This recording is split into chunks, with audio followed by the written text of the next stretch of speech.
Muy buenas tardes, mis amados hermanos y amigos. Bienvenidos a nuestro culto dominical vespertino virtual. Oremos. Gracias, Padre Santo, te damos por esa bendición, por ese privilegio que tú nos permites una vez más reunirnos en tu santo nombre. Te damos gracias por tu amor, por tu misericordia, que tú las muestras cada día de nuevo.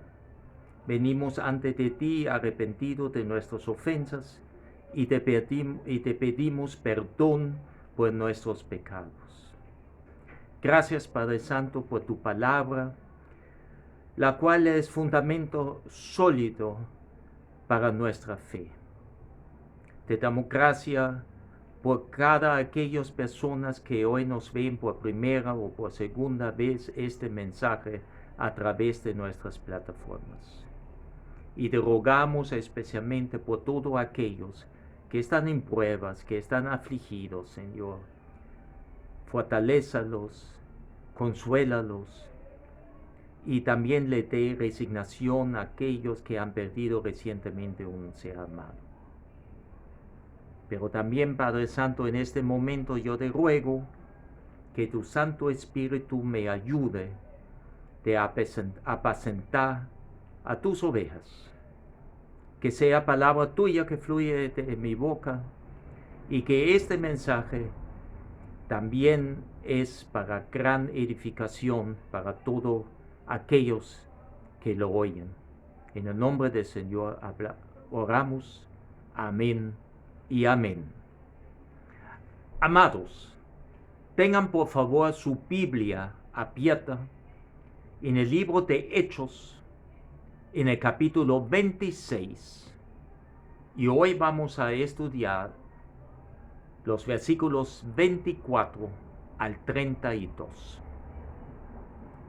En la enseñanza anterior hemos visto el tercer relato de que Pablo hace de su conversión, y también hemos visto la obediencia, el testimonio sobre la obediencia de él a la visión que ha tenido. En el mensaje de hoy tenemos justa razón de creer que Pablo tenía mucho más que decir. Él había llegado al punto central de su testimonio.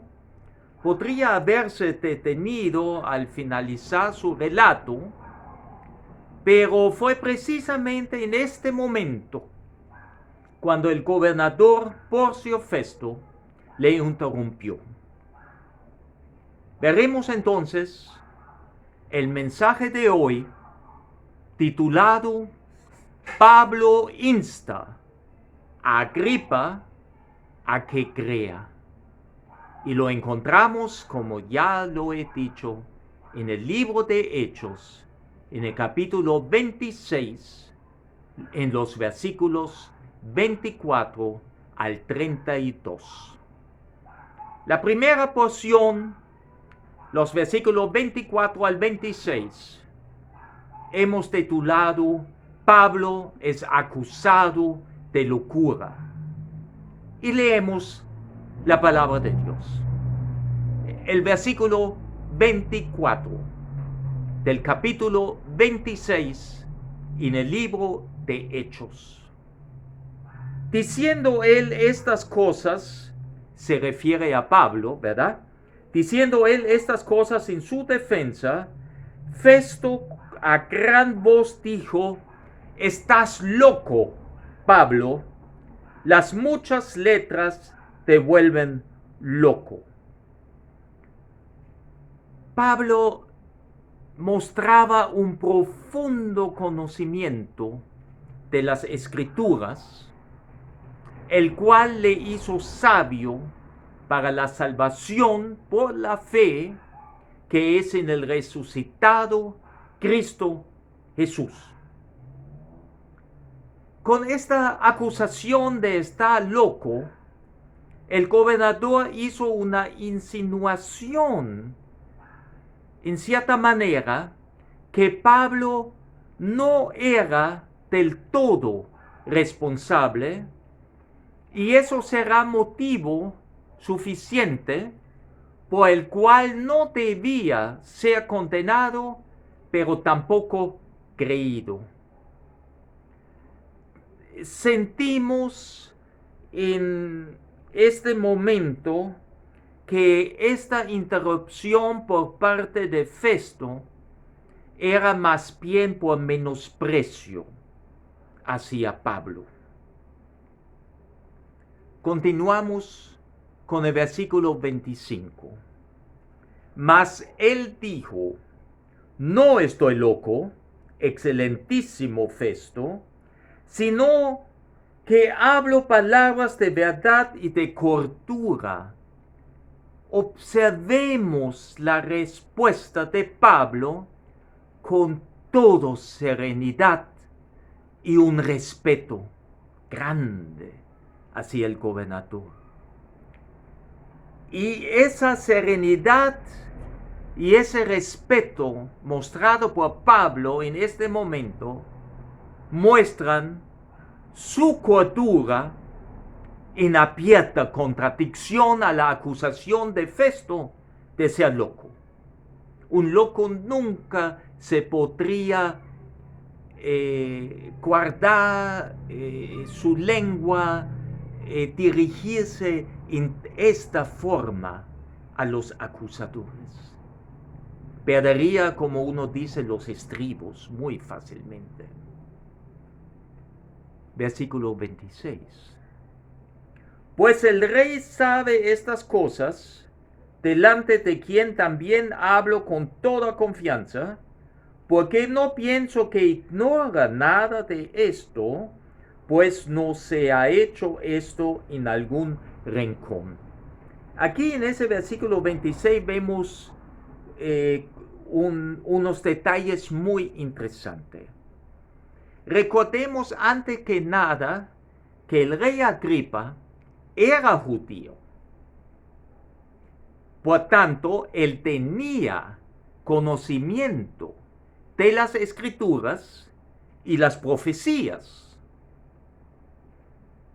Y precisamente Pablo dice tácitamente en el versículo 26, el rey sabe estas cosas.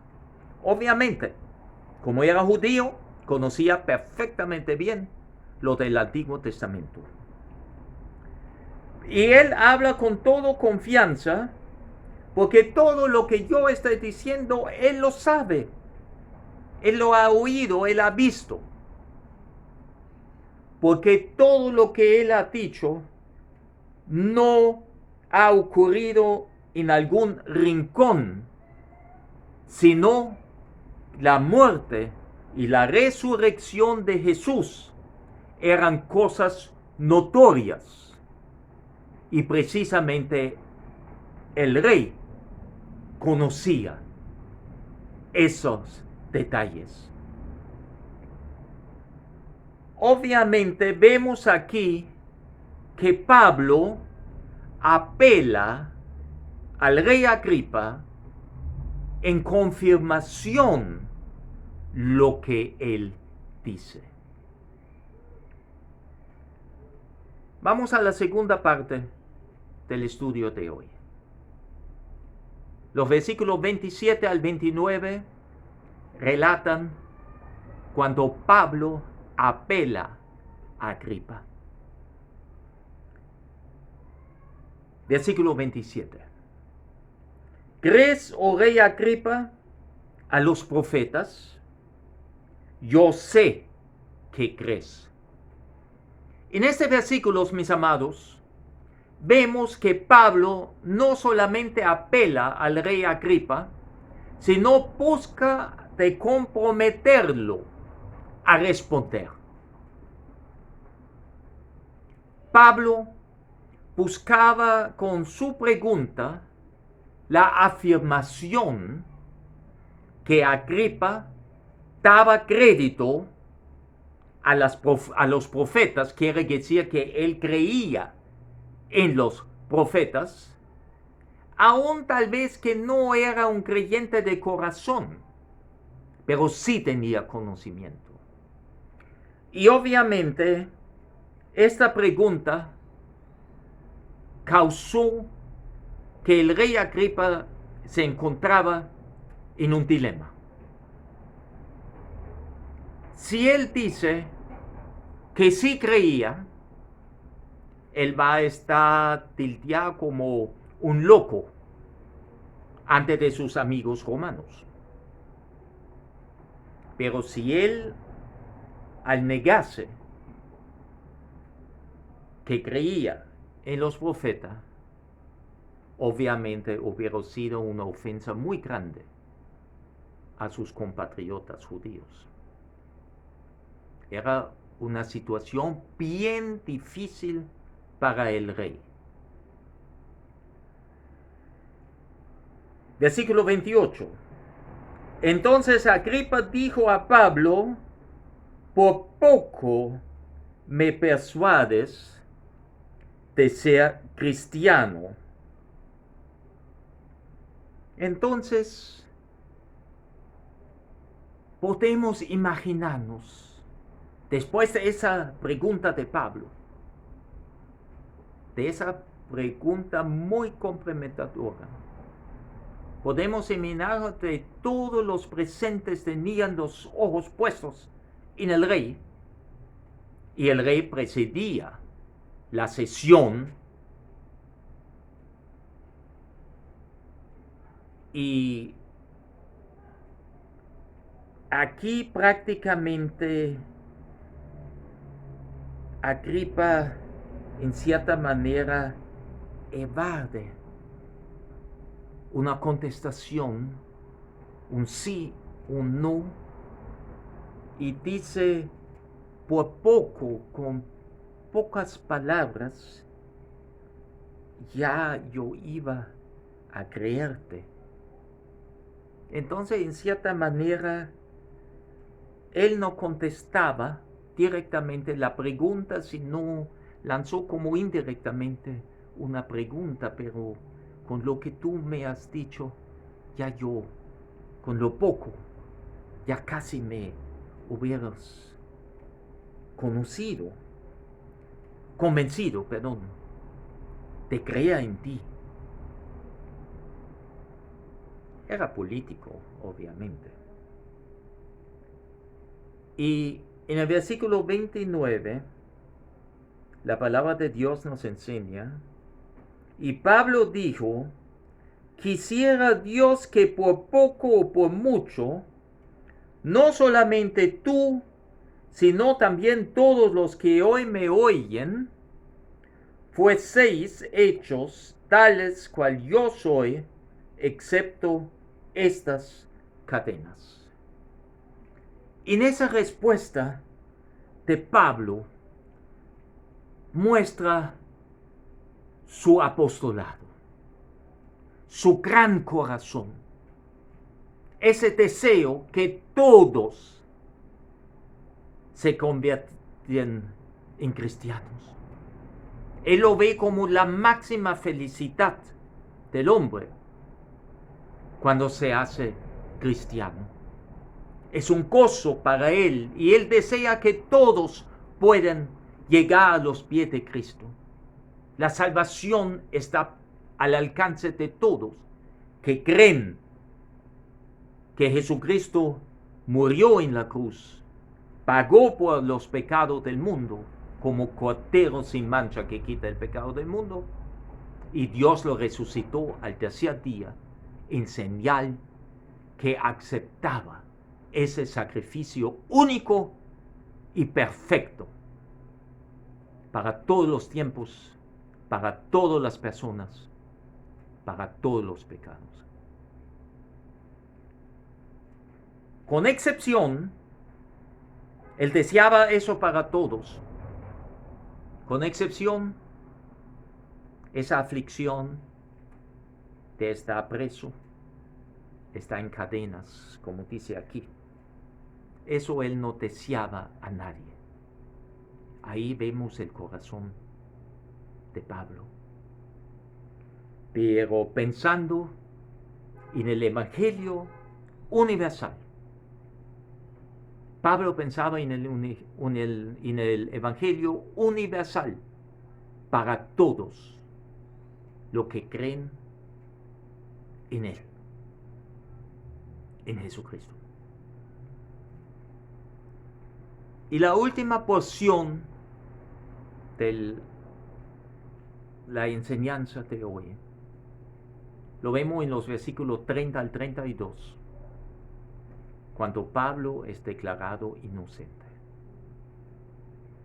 En el versículo 30, cuando había dicho estas cosas, se levantó el rey y el gobernador y Berenice y los que se habían sentado con ellos. Fíjense, qué interesante. Repentinamente se levanta la sesión. Acuérdense que era una audiencia formal, era un juicio. Y en esta vez presidido por el mismo rey Agripa.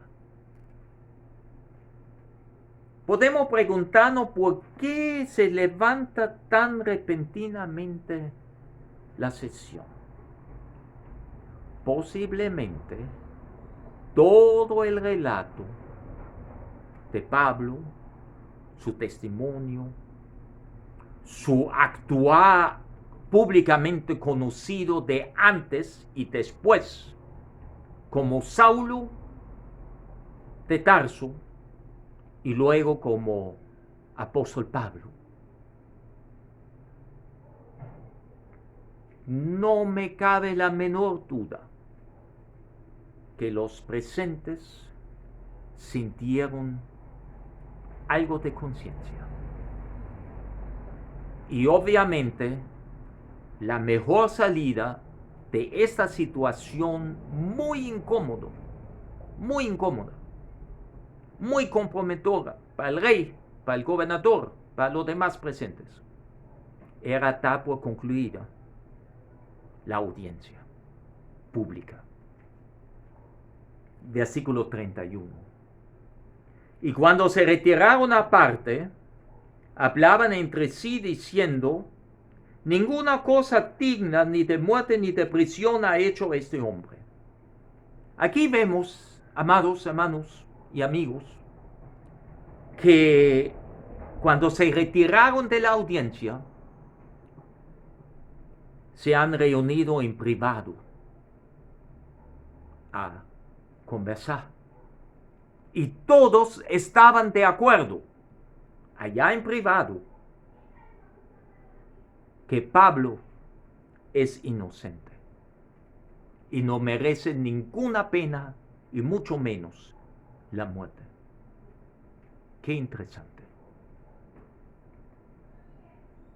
Versículo 32.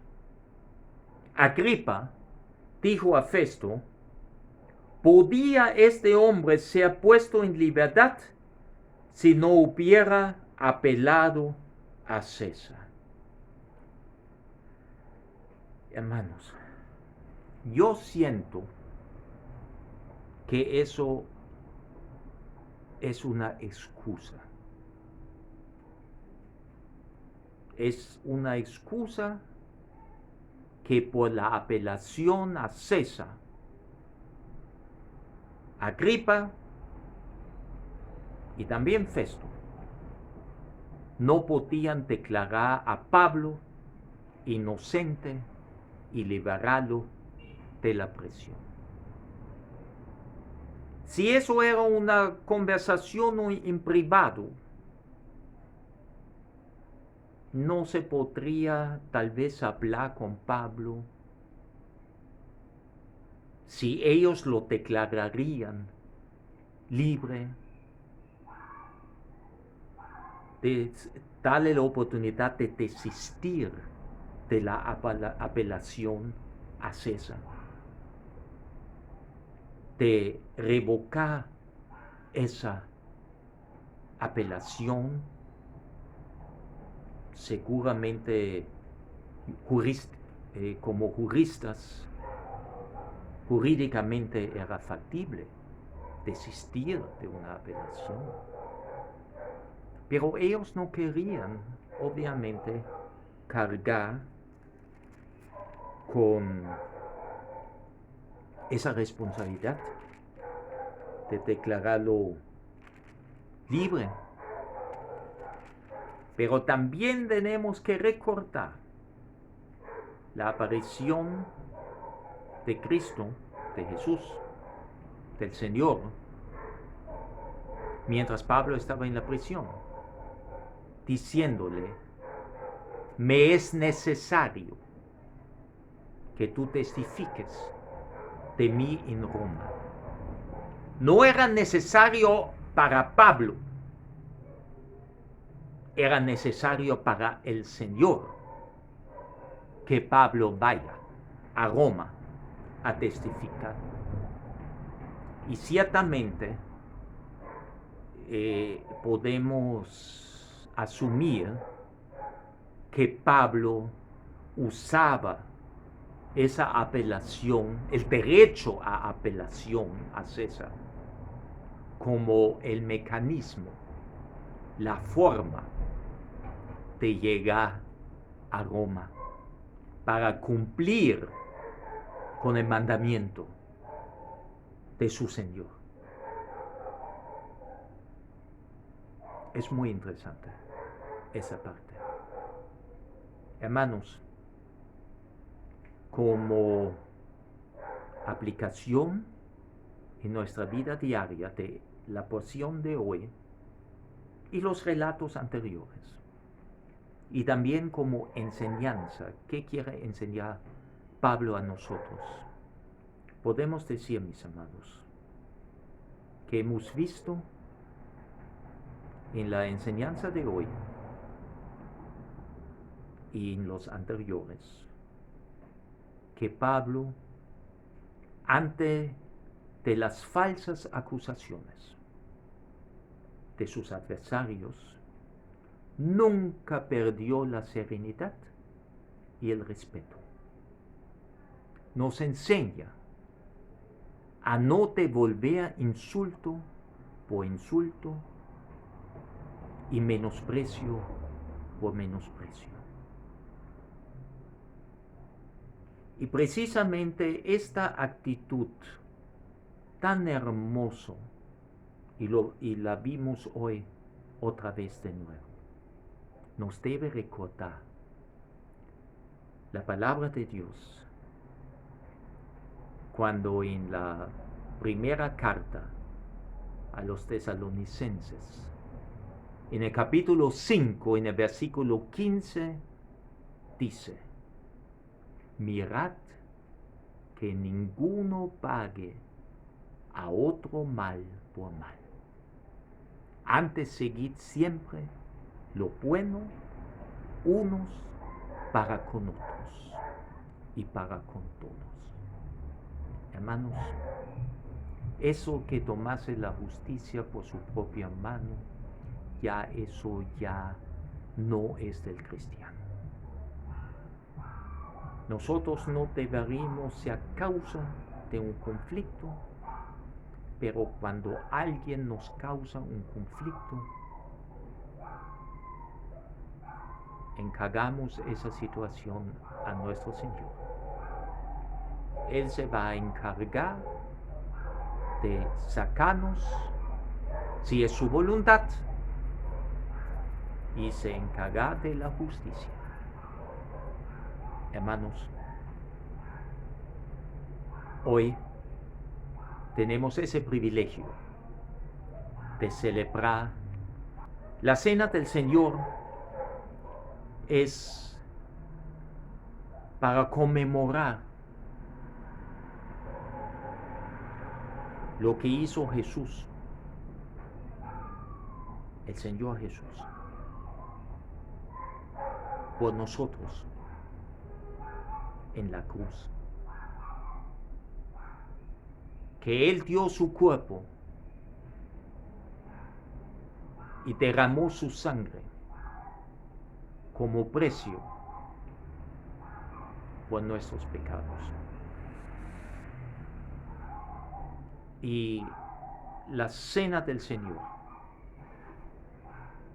y yo no la llamo Santa Cena, porque santo es el Señor, pero es la Cena del Señor que conmemoramos lo que Jesús hizo por nosotros.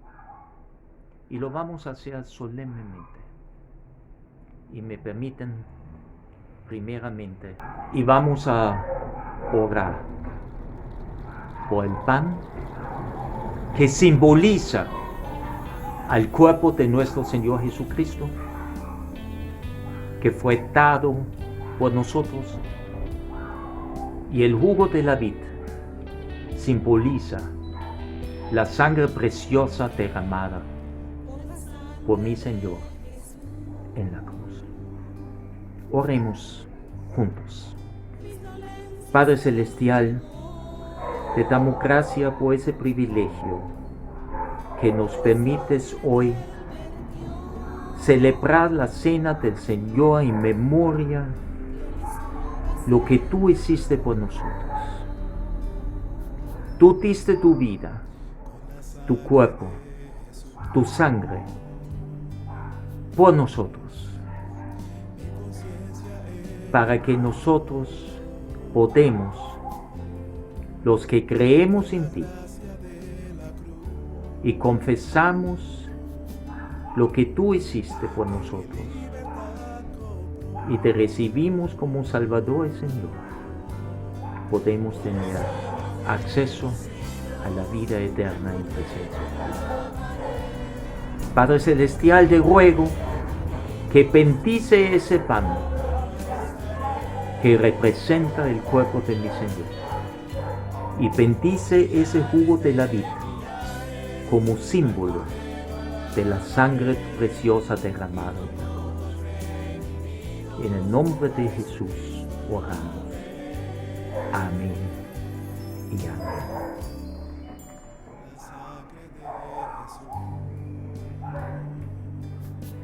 Mis amados, porque yo recibí del Señor lo que también os he enseñado, que el Señor Jesús, la noche que fue entregado, tomó pan y habiendo dado gracias, lo partió. Tomad y comed. Esto es mi cuerpo, que por vosotros es partido. Haced esto en memoria de mí. En tu memoria, Señor.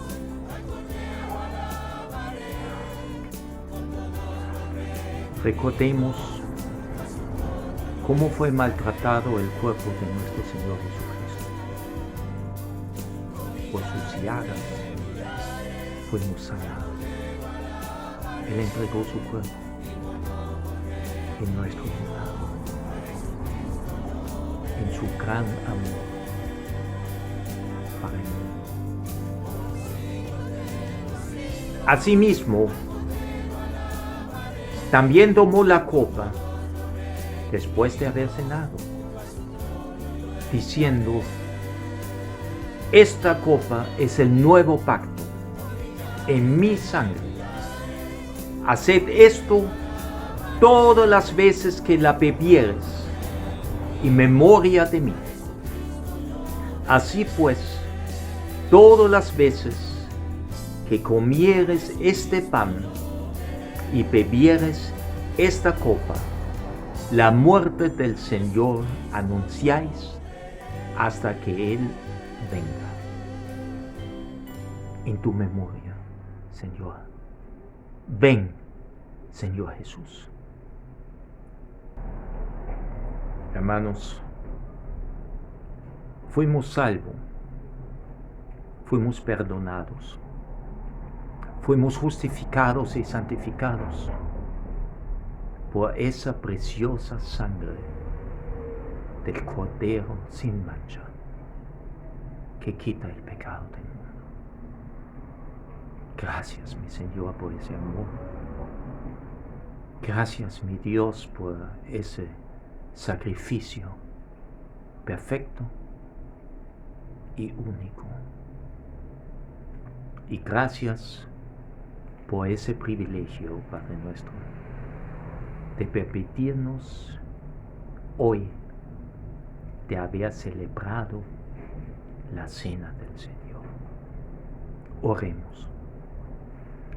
Padre Santo, Padre bueno, te damos gracias una vez más por esa santa palabra tuya, esa hermosa enseñanza del apóstol Pablo que a pesar de las pruebas, a pesar de las falsedades, a pesar de las mentiras, a pesar de los acosos, Él nunca perdió su serenidad y su cordura y el respeto hacia los demás.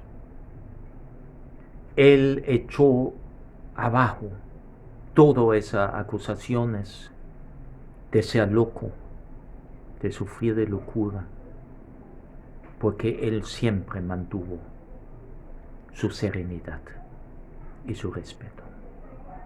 Ayúdanos, Padre Santo, y te necesitamos para que tú nos ayudas de actuar siempre también en respeto y serenamente, sea la situación que sea en la que nos encontramos, porque también recordamos que tú lo permites, porque aún en la tempestad tú estás con nosotros, porque nunca nos dejas, no nos estás desamparando ni nos abandonas. Te pido en este momento por la prudencia a todo el pueblo panameño y a todos los pueblos que escuchan este mensaje en los países donde estén, que las personas sean prudentes. Todavía estamos en el tiempo del COVID-19. El virus no se ha ido. Ahí está, latente en la calle.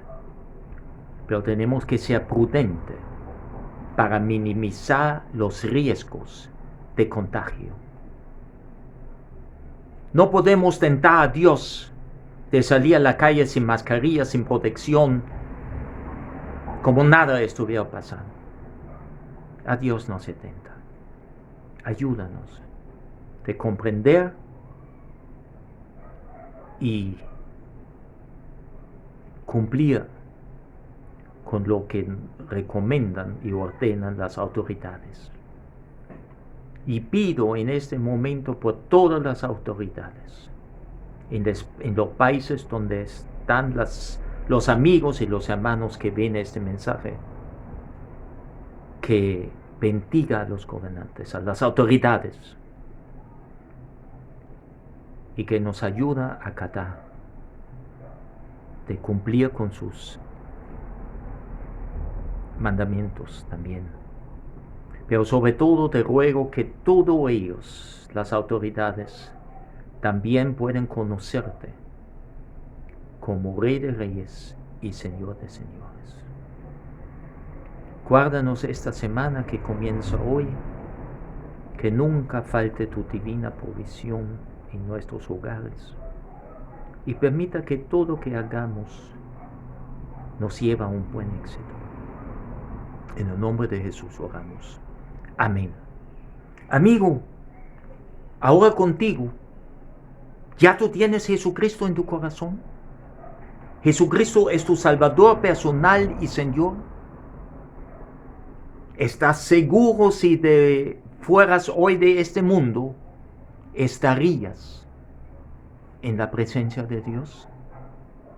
Si todavía dudas, todavía no has hecho ese paso de confiar en Dios, omnipotente, creador del universo, hazlo ahora. Ahora es el tiempo de aceptar a Jesucristo como tu Salvador y Señor. Ore conmigo. Te invito. Sígueme en esa breve oración. Hazlo de corazón. Abre tu corazón. Deja entrar a Jesucristo en él. Que sea Jesucristo sentado en el trono de tu vida. Quítate el yo. Y tu vida ciertamente va a ser más ordenada. Oremos. Padre Santo, Padre bueno, vengo ante de ti y reconozco que soy pecador. Te pido perdón por mis pecados. abro mi corazón para que tú entras como mi Salvador personal y Señor. Yo sé que yo no me puedo salvar solo, pero yo creo que tú moriste por mí en esa cruz y que tu sangre me lavó de toda culpa por mis pecados. Pero también creo que tú resucitaste al tercer día y estás ahora sentado a la diestra del Padre. Ven, Señor Jesús, a mi vida. Gracias, mi Dios, por ese amor que me permite ser un hijo o una hija tuya. En el nombre de Jesús oro. Amén y amén. De último, mis amados, participan en la gran comisión. Comparten este mensaje con otros para su edificación. Y tú puedes ser instrumento que otro llegue a los pies de Cristo y entra a la vida eterna en presencia de Dios y no en la eterna condenación.